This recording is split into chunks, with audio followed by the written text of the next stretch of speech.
march. Your Majesties, Royal Highnesses, ladies and gentlemen, now I call upon Nobel Peace Prize laureate for 2014, Mr. Kailash Satyarthi. Please come forward to give your lecture.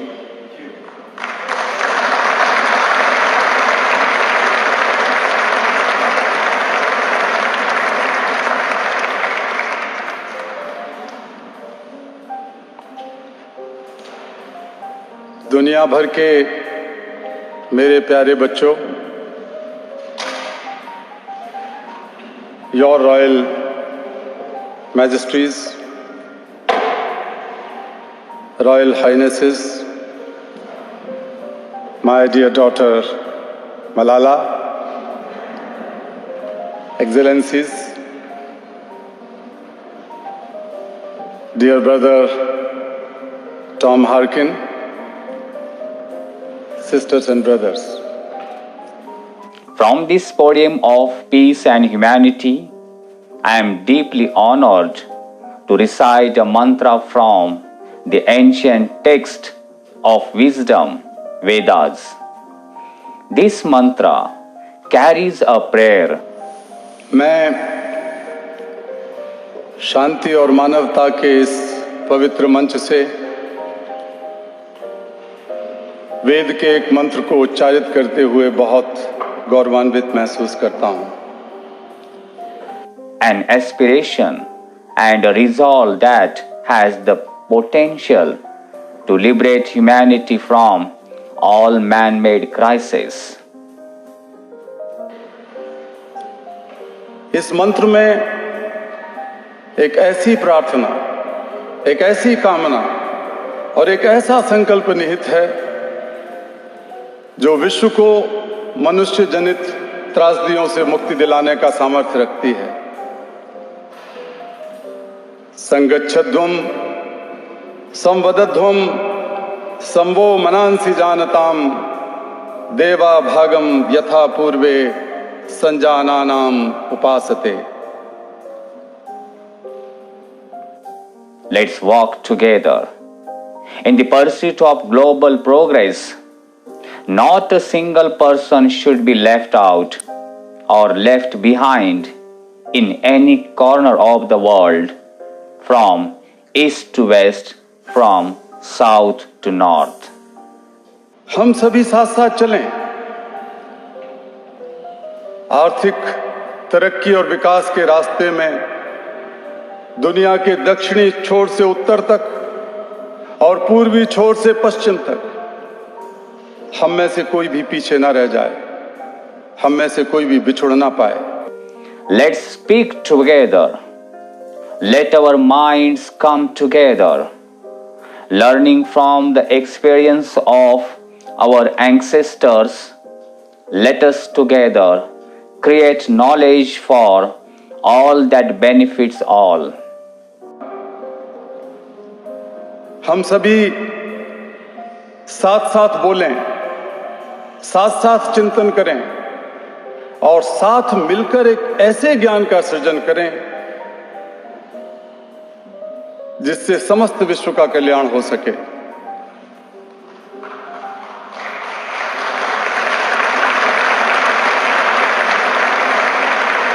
आज मैं I bow to my late parents, to my motherland India, and to the Mother Earth.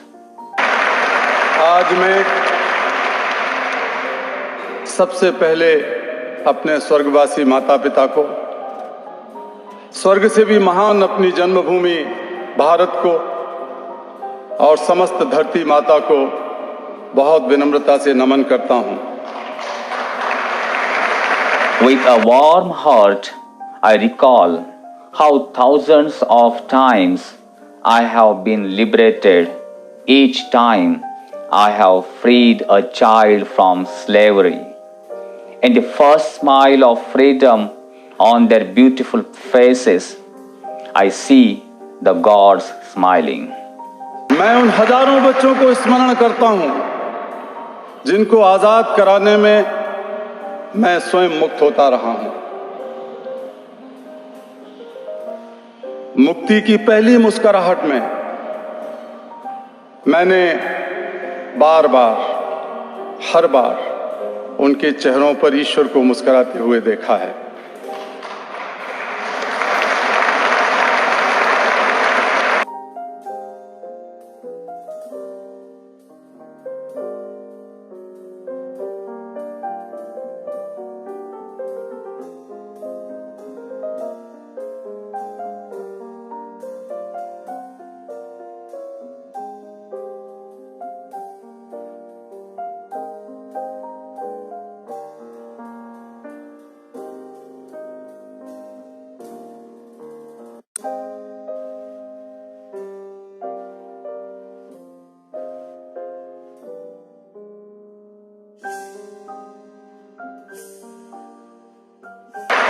मैं इस सम्मान का सबसे बड़ा श्रेय अपने आंदोलन के शहीद कालू कुमार, धूमदास, आदर्श किशोर और पाकिस्तान के नन्हे शहीद इकबाल मसीह और ऐसे तमाम लोगों को देना चाहता हूं जिन्होंने बच्चों का बचपन लौटाने के लिए हंसते हंसते अपना सर्वोच्च बलिदान कर दिया। मैं आज उन सभी लोगों की तरफ से दुनिया भर में बच्चों को आज़ादी और शिक्षा दिलाने में लगे तमाम कार्यकर्ताओं की तरफ से और मेरे समस्त देशवासी बहनों और भाइयों की ओर से बहुत विनम्रता से आपका यह पुरस्कार स्वीकार करता हूं।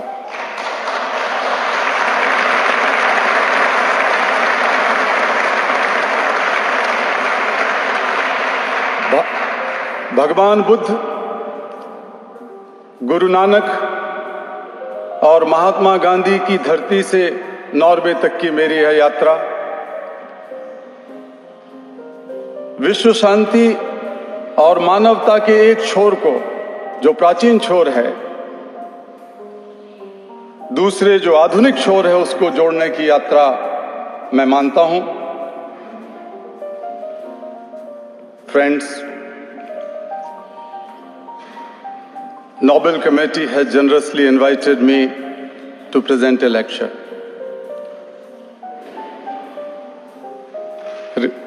Respectfully, I am unable to do that because I am representing here the sound of silence, the cry of innocence and the face of invisibility. I represent millions of those children who are left behind, and that's why I have kept an empty chair as a reminder. I've come here only to share the voices and dreams of our children, because they are all our children. I have looked into their frightened and exhausted eyes. I have held their injured bodies and I have felt their broken spirits. 20 years ago, in the foothills of the Himalayas, I met a small, skinny child laborer. He asked me, "Is the world so poor that it cannot give me a toy and a book instead of forcing me to take a gun or a tool?" I met a Sudanese child soldier. He was kidnapped by an extremist militia. As his first lesson, he was forced to kill his friends and family. He asked me, "What is my fault?" Friends, all the great religions teach us to care for our children. Jesus said, "Let the children come to me. Do not hinder them, for the kingdom of God belongs to them." Holy Quran says, "Kill not your children because of poverty." Friends, there is no greater violence than to deny the dreams of our children. Therefore, I refuse to accept that all the temples and mosques and churches and prayer houses have no place for the dreams of our children. I refuse to accept that the world is so poor when just 1 week of military expenditure can bring all the children to classrooms. I refuse to accept that all the laws and constitutions and police and judges are unable to protect our children. I refuse to accept that the shackles of slavery can ever be more stronger than the quest for freedom. I refuse to accept here.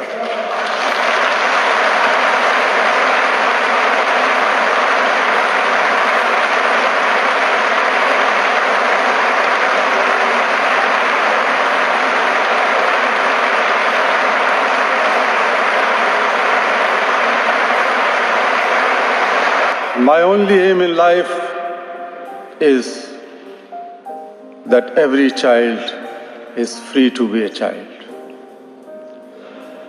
free to grow and develop, free to eat, sleep and see daylight, free to laugh and cry, free to play and learn, free to go to school, and above all, free to dream. I have the privilege of working with many courageous people who have the same aim. We have never given up against any threat or attack, and we will never. We had made progress in couple of years, couple of decades. We have reduced the number of out-of-school children by half. We have reduced the number of child laborers by a third. We have reduced child mortality, malnutrition, and we have prevented millions of child deaths. But let us make no mistake, the great challenges still remain. Friends, the biggest challenge or the biggest crisis knocking on the doors of humankind are fear and intolerance. We have utterly failed our children in imparting an education that gives the meaning and objective of life, an education that gives a sense of global citizenship among youth. I am afraid that the day is not very far when the cumulative result of all this failure will culminate in an unprecedented violence, and that will be suicidal for the humankind. Rights, security, hope can only be restored through education. Young people like Malala, I started calling her my daughter Malala, not just Malala.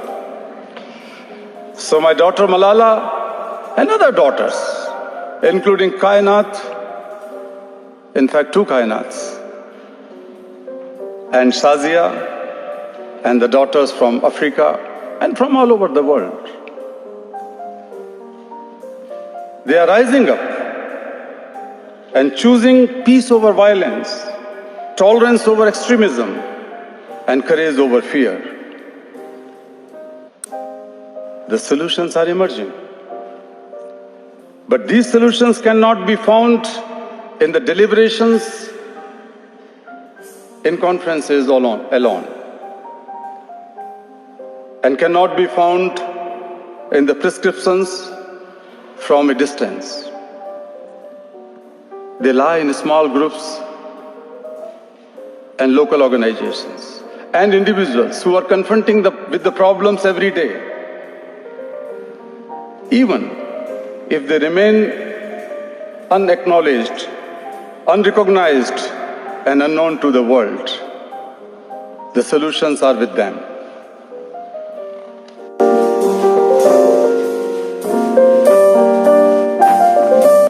Friends,